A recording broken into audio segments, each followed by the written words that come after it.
Khali Mamadou Diallo.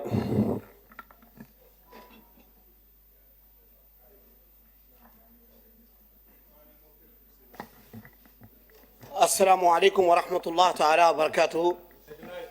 Monsieur le ministre, je vous souhaite la bienvenue et je souhaite la bienvenue à vos collaborateurs. Monsieur le ministre des Finances, j'ai quelques questions par rapport aux primes d'éloignement du trimestre octobre, novembre, décembre des enseignants. Qu'en est-il? Qu'en est-il également du budget qu'on envoie aux postes de santé qui n'arrive jamais au niveau des postes de santé? Où entre cet argent? Où va cet argent du peuple mauritanien? On discute du budget 2024, plus de 1081 milliards MRO. On nous donne 4 minutes aux députés pour pouvoir faire des exposés.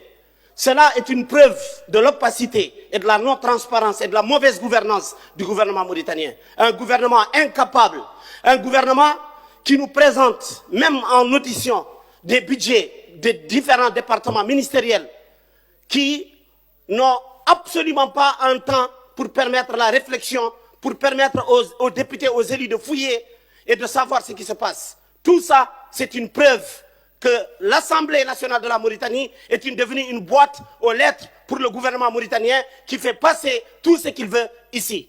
Mais cela ne nous empêchera pas de dire au gouvernement mauritanien que le peuple mauritanien, son argent doit s'arrêter d'être volé, détourné pour acheter des maisons en Espagne, à Las Palmas.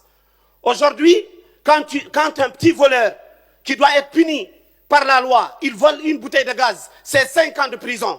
Mais au même moment, le rapport de la Cour des comptes de la République islamique de Mauritanie, on voit des anciens secrétaires généraux du gouvernement qui ont détourné plus de 600 millions et qui se pavent dans des voitures à Nouakchott et ils ne sont pas inquiétés. La loi du 2 poids, 2 mesures. La Mauritanie, c'est un pays détenu par un gouvernement injuste, un gouvernement qui n'applique pas la règle et qui n'applique pas la justice pour les Mauritaniens. La preuve, aujourd'hui, monsieur le ministre, quand on parle du budget, combien de l'argent du Mauritanien rentre dans des budgets d'achat de matériel, etc. 40% seulement du budget mauritanien va dans l'investissement. Où vont les 60%? Seulement dans les salaires? Vous allez nous dire, pour moi, c'est un moyen au gouvernement mauritanien, sans aucun contrôle. Un budget de la République islamique de Mauritanie qui est aujourd'hui organisé par une circulaire et non par un décret. Tout ça, c'est une preuve. C'est une preuve de non-transparence et de mauvaise gouvernance du gouvernement mauritanien.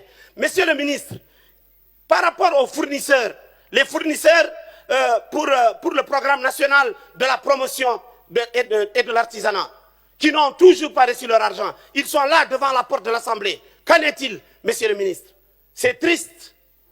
Je suis vraiment d'une tristesse exceptionnelle que tout l'argent du contribuable mauritanien ne va pas là où il doit y aller. La santé, aujourd'hui, la plupart des ministres, de leurs épouses et des directeurs et du gouvernement mauritanien se soignent en Espagne.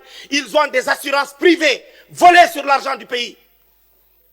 Mais le pauvre Mauritanien se retrouve dans un hôpital sans aucune assistance. Nos hôpitaux, les médecins sont délaissés. Les salaires sont 10 fois zéro. Les enseignants qui doivent assurer l'avenir du pays, l'avenir des enfants de la nation, sont mis dans des conditions inhumaines. Des salaires, ils sont très mal payés. C'est ça le gouvernement mauritanien? Alors bravo pour votre budget de 2024. Parce que c'est un budget qui va passer par là où sont passés tous les autres budgets. C'est-à-dire encourager le détournement, le vol, les rapports de la Cour du compte sortent, mais personne n'est mis en prison. Mais vous volez une miche de pain, on vous met en prison pour 13 ans. C'est ça la République islamique.